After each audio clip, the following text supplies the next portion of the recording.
लाले लाल चारों डगर लाले लाल तरी ऊपर लाले लाल चारों डगर लाले लाल उड़त हवे रंग यो गुलाल रे भैया मोर उड़त हवे रंग यो गुलाल तरी ऊपर लाले लाल चारों डगर लाले लाल तरी ऊपर लाले लाल चारों डगर लाले लाल उड़त हवे रंग यो गुलाल रे भैया मोर उड़त हवे रंग यो गुलाल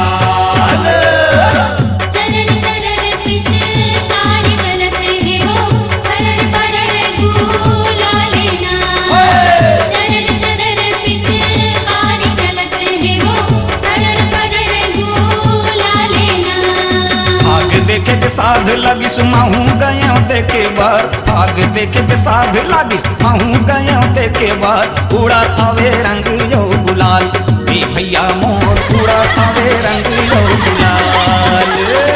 तरी ऊपर लाले लाल चारों डगर लाले लाल तरी ऊपर लाले लाल चारों डगर लाले लाल उड़त हवे रंग यो गुलाल बे भैया मोर उड़त हवे रंग यो गुलाल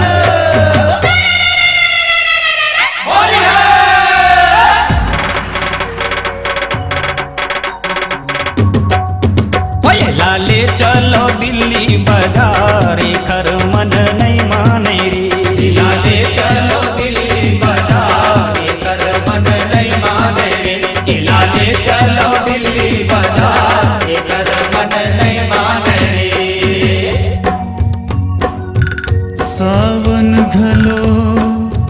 कभू पतझड़ लागे बरखा बने अंगार है जिंदगी के है अजब कहानी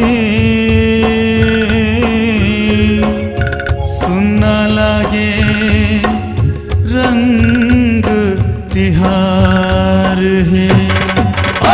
लाले चलो दिल्ली बाजार लाले चलो दिल्ली बाजार कर मन नहीं माने रे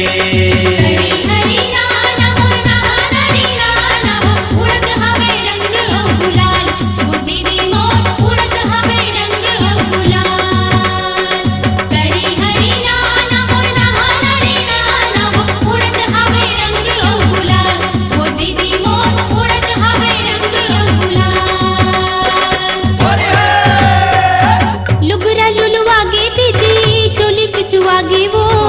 उड़त है रंग फुहारे ना